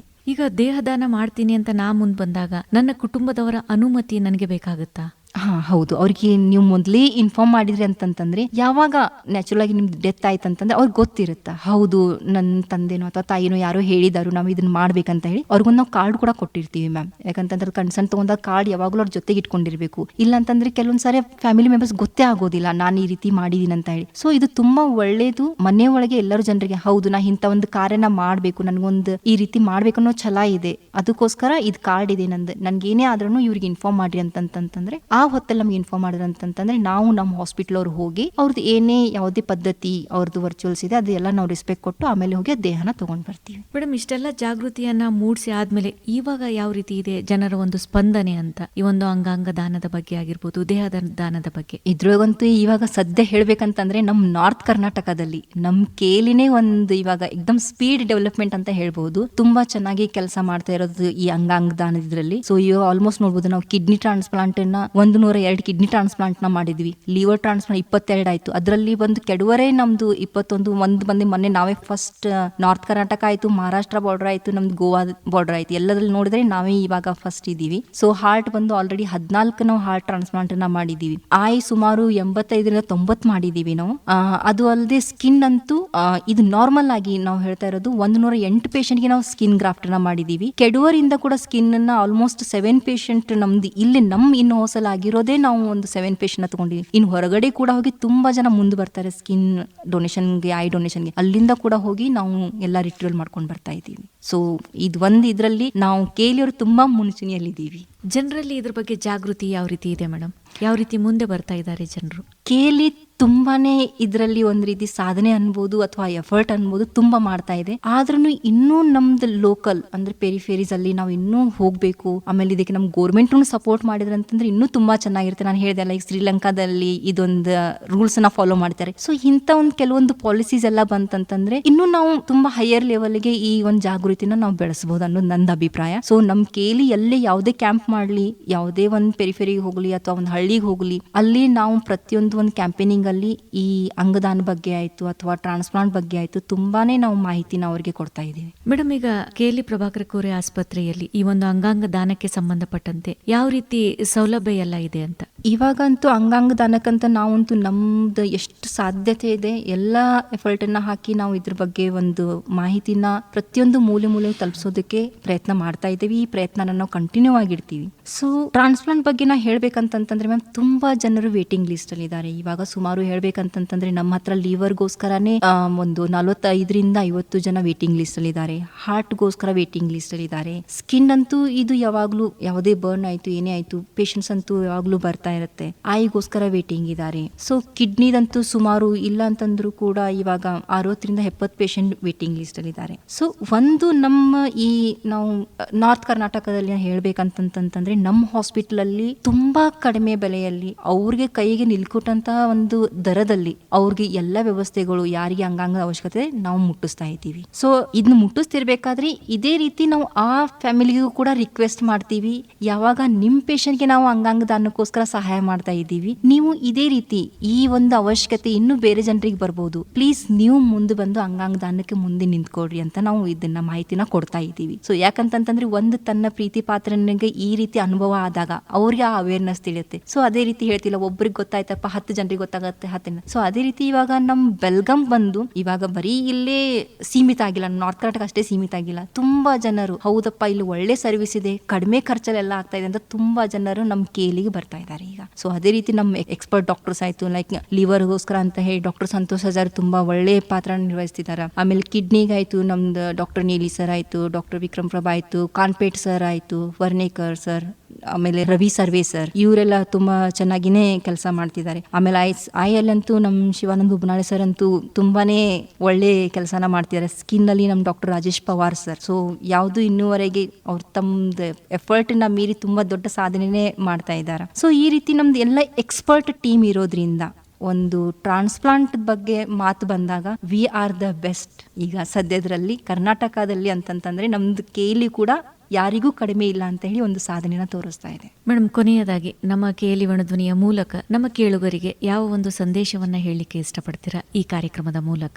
ಇದು ನನ್ನ ಹಂಬಲ್ ರಿಕ್ವೆಸ್ಟ್, ಒಂದು ಮಾನವೀಯತೆಯ ರಿಕ್ವೆಸ್ಟ್ ಇಂದ ನಾನು ಏನ್ ಕೇಳ್ತಾ ಇದ್ದೀನಿ, ಯಾರಿಗೂ ಯಾವಾಗ ಏನ್ ಅವಶ್ಯಕತೆ, ಯಾವ ಅಂಗಾಂಗದ ಅವಶ್ಯಕತೆ ಇದೆ ಅಂತ ಗೊತ್ತಾಗೋದಿಲ್ಲ. ಬಟ್ ಪ್ಲೀಸ್ ಎಲ್ಲರೂ ಮುಂದೆ ಬರ್ರಿ. ಈ ಅಂಗಾಂಗ ದಾನಕ್ಕೆ ಜೀವಗಳನ್ನ ಒದಗಿಸೋದು ಒಂದು ತುಂಬಾ ದೊಡ್ಡ ಕಾರ್ಯ. ಅದು ಹೇಳ್ತೀವಿ, ನಾವು ಏನೇ ಪಾಪ ಮಾಡಿದೀವಪ್ಪ ಅಂತಂದ್ರೆ ಒಂದು ಒಳ್ಳೆ ಕೆಲಸ ಮಾಡಿದಾಗ ನಮ್ ಪುಣ್ಯದ ಬಾಗಿಲು ತೆರೆಯುತ್ತಂತ. ಸೊ ದಯವಿಟ್ಟು ಆ ಪುಣ್ಯದ ಬಾಗಿಲು ತೆಗೆಯೋಸೋದಕ್ಕೆ ಇದನ್ನ ನಾವು ದಾರಿ ಮಾಡ್ಕೊಳ್ಳೋಣ ಅಂತ ಹೇಳಿ ನಾನು ಕೇಳ್ಕೊತೀನಿ ಎಲ್ಲರಿಗೂ. ಖಂಡಿತ ಮೇಡಮ್, ಈ ಒಂದು ಅಂಗಾಂಗಗಳ ದಾನದ ಮಹತ್ವವನ್ನ ತಿಳಿಸ್ಕೊಡೋದರ ಜೊತೆಗೆ ಸಾವಿನಲ್ಲೂ ಕೂಡ ನಾವು ಸಾರ್ಥಕತೆಯನ್ನ ಪಡಿಬಹುದು ಅಂತ ತುಂಬಾ ಚೆನ್ನಾಗಿ ತಿಳಿಸ್ಕೊಟ್ರಿ. ಧನ್ಯವಾದಗಳು. Thank you ma'am.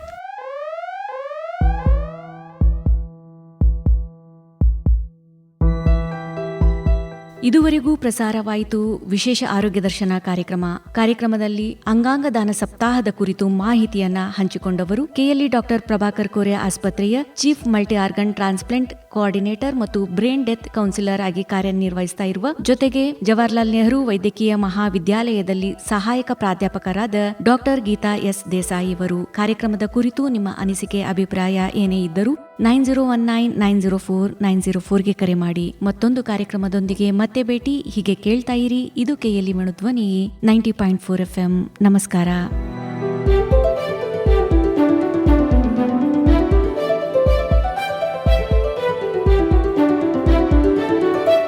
ಧ್ವನಿ ಧ್ವನಿ ಇದು ನಮ್ಮ ಧ್ವನಿ, ಕೆಎಲ್ಇ ಕನಸು ನನಸದ ವೇಣು ಧ್ವನಿ.